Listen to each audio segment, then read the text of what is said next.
ಮಂಗಳೂರಿನ cooker blast ಘಟನೆಯಲ್ಲಿ ಇವತ್ತು ಕೋರ್ಟ್ ತೀರ್ಪನ್ನು ಕೊಡ್ತದೆ ಅಂಥೇಳಿ ಇದೆ. ಪೊಲೀಸ್ ಇಲಾಖೆಯವರು ಏನೆಲ್ಲ ಕಾನೂನಿನ ಅಡಿಯಲ್ಲಿ ಕೆಲಸ ಮಾಡಬೇಕು, ಎಷ್ಟು ಎವಿಡೆನ್ಸ್ಗಳನ್ನು ಕಲೆಕ್ಟ್ ಮಾಡಿ ಕೊಡಬೇಕು, ಅದನ್ನೆಲ್ಲವನ್ನು ಕೂಡ ಮಾಡಿದ್ದಾರೆ. ಹಾಗಾಗಿ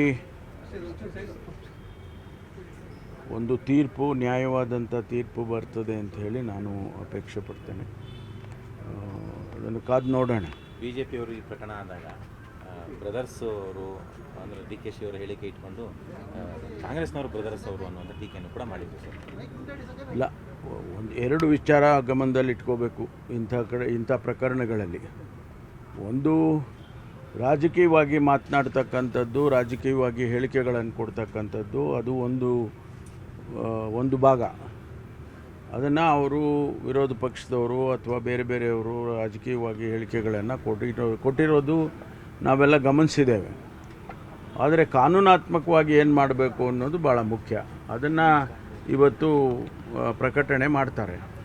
ಆದಾಗ ನೋಡೋಣ ಮುಂದೆ ಅದೇನು ತೀರ್ಪು ಏನು ಬರುತ್ತೆ, ಅದ್ರ ಮೇಲೆ ನಾವು ಏನು ಕ್ರಮ ತಗೋಬೇಕು ಅದನ್ನು ತಗೊಳ್ತೀವಿ. ಡಿ ಸುಧಾಕರ್ ವಿಚಾರದಲ್ಲಿ ಸರ್, ಸರ್ಕಾರ ಏನೋ ಮುಚ್ಚಿಡ್ತಿದೆ ಅನ್ನುವಂಥ ಅನುಮಾನವನ್ನು ಎಚ್ ಡಿ ಕುಮಾರಸ್ವಾಮಿ ಅವರು ನನಗೆ ವ್ಯಕ್ತಪಡಿಸಿದ್ದಾರೆ.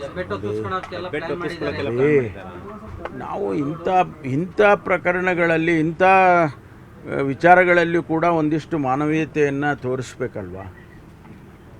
ಯಾರು ಅದನ್ನು ಆ ರೀತಿ ಮಾಡೋಕ್ಕೆ ಹೋಗ್ತಾರೆ? ಮಾಡಿದರೆ ಅವ್ರ ಕುಟುಂಬದವ್ರು ಮಾಡಬೇಕಪ್ಪ, ಬೇರೆಯವ್ರು ಯಾರೂ ಮಾಡೋಕ್ಕಾಗೋದಿಲ್ಲ.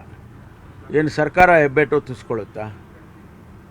ಇದು ನಾವು ಒಂದಿಷ್ಟು ಮಾನವೀಯತೆ ನಮಗೆ ನಾವು ಪ್ರದರ್ಶನ ಮಾಡಬೇಕಾಗುತ್ತೆ ಇಂಥ ಪ್ರಕರಣಗಳಲ್ಲಿ. ಅವರು ಕಷ್ಟದಲ್ಲಿದ್ದಾರೆ, ಅವರು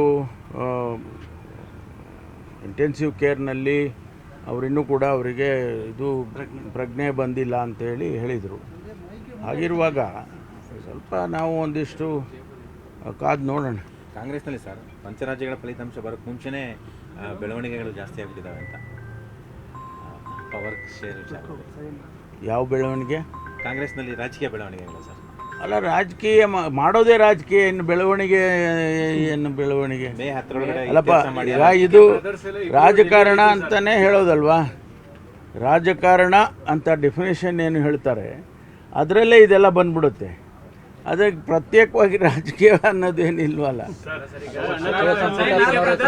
ಡೆಲ್ಲಿಗೆ ಹೋಗಿದ್ರು, ಹೈಕಮಾಂಡ್ ನಾಯಕರು ಭೇಟಿಯಾಗಿದ್ದಾರೆ. ನೀವು ಕೂಡ ಮುಖ್ಯಮಂತ್ರಿಗಳ ಜೊತೆ ಒಂದು ಸುದೀರ್ಘ ಸಭೆ ಬೇರೆ ನಡೆಸಿದ್ರಿ, ಏನು ಸರ್? ಅದೇ ರಾಜಕೀಯ. ಇಲ್ಲ, ನಮ್ಮ DCM ಸಾಹೇಬರು ನಮ್ಮ ರಾಜ್ಯಕ್ಕೆ ಸಂಬಂಧಪಟ್ಟಂಥ ರಕ್ಷಣಾ ಇಲಾಖೆಗೆ ಸಂಬಂಧಪಟ್ಟಂಥ ವಿಚಾರಗಳನ್ನು ಚರ್ಚೆ ಮಾಡೋಕ್ಕೆ ಹೋಗಿದ್ದರು. ಭೇಟಿ ಮಾಡಿದ್ದಾರೆ ರಾಜನಾಥ್ ಸಿಂಗ್. ಏನೆಲ್ಲ ಮಾತುಕತೆ ಆಗಿದ್ದು ಎಲ್ಲವೂ ಕೂಡ ನಡೆಯುತ್ತವೆ. ಅದು ಅಲ್ಲಲ್ಲ, ಅದು ಅವರು ರಾಜಕಾರಣದ ವಿಚಾರದಲ್ಲಿ ಅವ್ರು ಹೇಳಿರುವಂಥ ಹೇಳಿಕೆ. ಅಷ್ಟು ಬಿಟ್ಟರೆ ಅದಕ್ಕೆ ಮತ್ತೆ ನಾವೇನು ವ್ಯಾಖ್ಯಾನ ಮಾಡೋದು ಅಗತ್ಯ ಇಲ್ಲ. ಇಲ್ಲ, ನಾವು ಮೀಟಿಂಗ್ ಮಾಡಿ ಊಟ ಮಾಡಿ ಬಂದು. ಸರ್, ಈಗ ರಾಜ್ಯದಲ್ಲಿ ನಮ್ಮದೇ ಸರ್ಕಾರ ಇದ್ರೂ ಕೂಡ ಅಹಿಂದ ವರ್ಗಕ್ಕೆ ನಾವು ಕೊಟ್ಟಿರೋ ಭರವಸೆ ಈಡೇರ್ಸಕ್ಕಾಗ್ತಾ ಇಲ್ಲ, ಅಹಿಂದ ವರ್ಗದವರೇ ತೊಡಕಾಗ್ತಾ ಇದ್ದಾರೆ ಅಂತ ಸತೀಶ್ ಜಾರಕಿಹೊಳಿ ಹೇಳ್ತಾ ಇದ್ದಾರೆ. ಅವರ ಹೇಳಿಕೆ ಅದು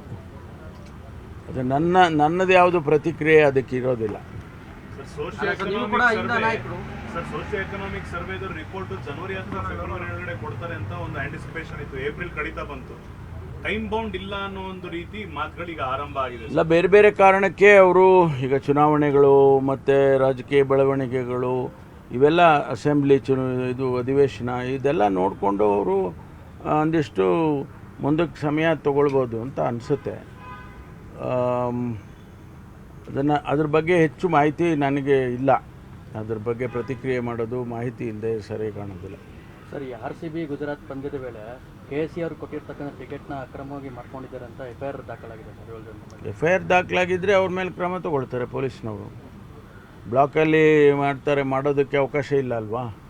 ಅದೊಂದು ವೇಳೆ ಮಾರಿ ಅವರು ಸಿಕ್ಕಾಕೊಂಡಿದ್ರೆ ಅವ್ರ ಮೇಲೆ ಕ್ರಮ ತಗೊಳ್ತಾರೆ.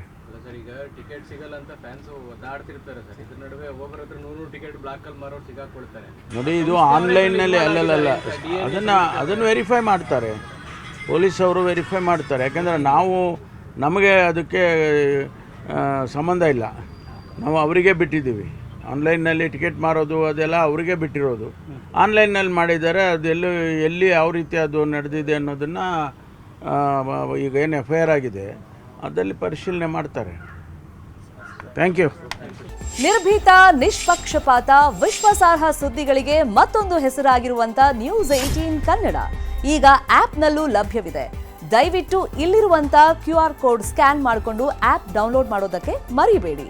ನಿಮ್ಮ ಬೆಂಬಲ ಹೀಗೆ ಸದಾ ನಮ್ಮೊಂದಿಗಿರಲಿ. ಧನ್ಯವಾದ.